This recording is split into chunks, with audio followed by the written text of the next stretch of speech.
when you pick on your mother, I felt almost sadness. I felt we were always among many other children, okay?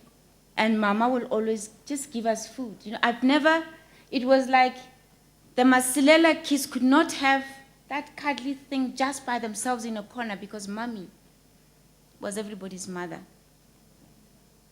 And Dad, like a father, built this incredible house for his children, which we still went to today. You're wondering, where's this taking us to? It is taking us to the fact that even as we emerged out of apartheid, until we check the impact of apartheid within SADC's households and realize that actually, during the times of the struggle, women held the fabric of the African society.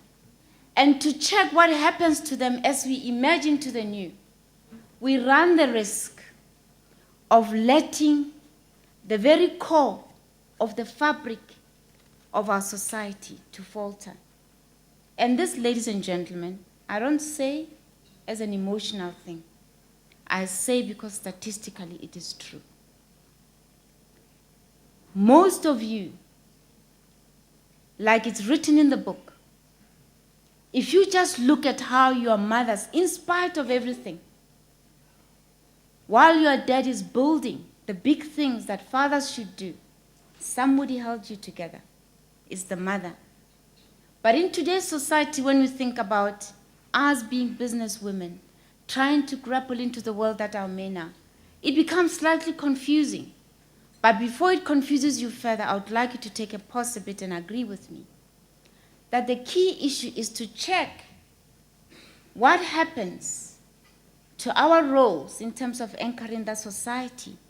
As we play these different roles, do we lose it, or do we become even stronger and much more modern in terms of the way we anchor the society that we are a part of? In my mind, the experience I've had with Airports Company South Africa, because I stayed 10 years. Do you know why I stayed 10 years? Because many of you, people fool you. I can tell you this. You can call yourself an economist. You can call yourself a medical doctor. You can call yourself even a CA. Until you have practiced it so many times and we've seen the impact of that certificate, you are not yet that. And until you actually know how to do it, and I'll even confuse you more, you can call yourself an investment banker. Until you have built as many assets and can stand on your own and know I can do it. Ladies and gentlemen, we are afraid to practice.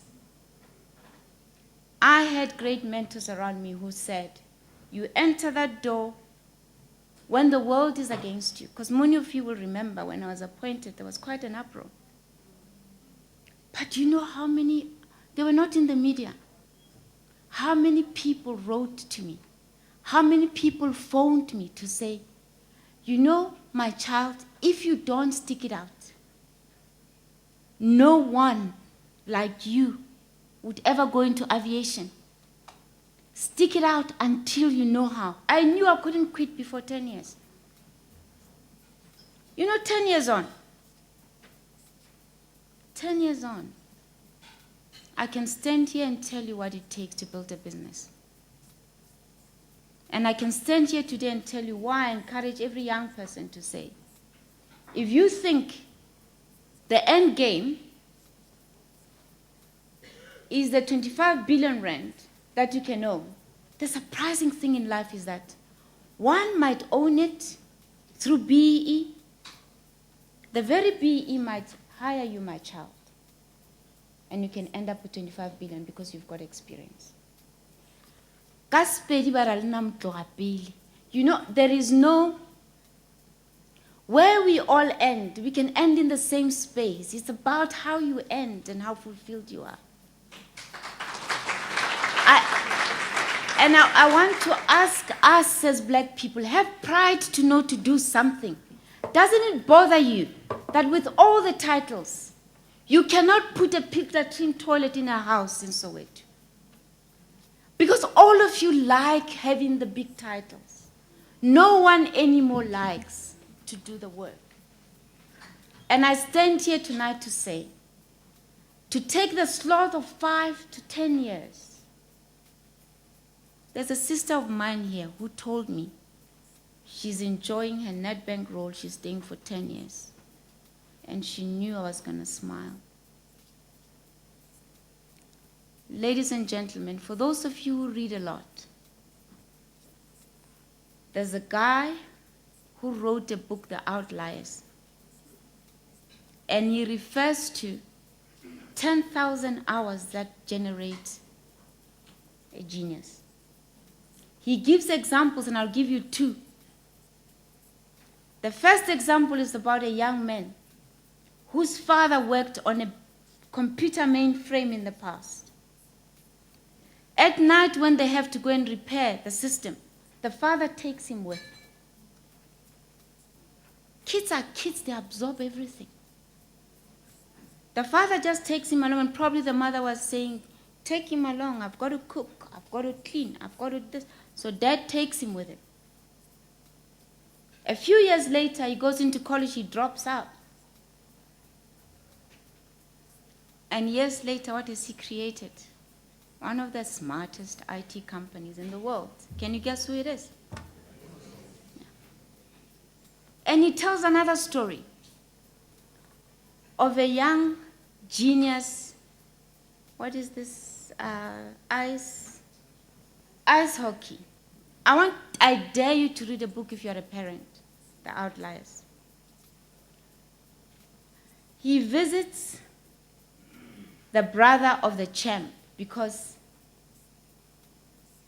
when he went to ask this guy, you are one of the brilliant hockey players, he said, ask my brother. When he asked the brother said, it's because I was the professional player. But because I had to babysit my bloody younger brother, whenever I was with him, because I loved my hockey, he would take his hockey stick. Imagine this. The little brother in a trailer, in a pushcart. The older brother, and for those of you who have sons, I'm sure you can imagine that is possible. In the kitchen, on a tile, hockey stick. He hits the ball to the little brother on the trolley, and the little thing, it's your older brother, you mimic them. The next thing he says, take this stick. When I hit, you hit back. The little brother hits back. By the time he competes to be a hockey player, he's a genius. They give many examples of parents who went out of their way to say, and I thought of my late father. My father could fix any car. Any car. And I never knew why. He's a teacher. He fixed any car. He was a teacher. No, my grandfather. Every tractor, everything that the farmer said that he had to fix, my father was with him. And do you know why I think I'm standing here sometime? The stubbornness of my father. When he used to say to all the farmers in Zebediela, you see my 3 little girls. They may be girls, but you can never stand on their path.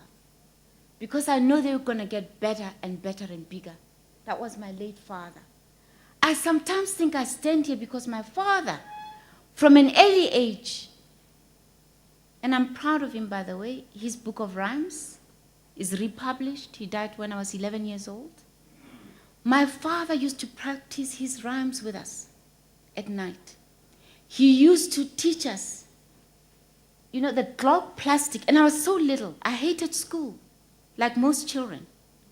And rural, it's worse because you could go play for hours. Every family is your family. You could eat everywhere. If you wanted to run away, you spend the whole day away. And when they bring you back, the old lady keeps you in the back. They can't do anything to you. And you watch. But the moral of the story is, can we be a generation of Africans that begin to say, Monhla at 49, having learned the few things that I've learned, I won't take a chance on that girl. I won't take a chance on that boy.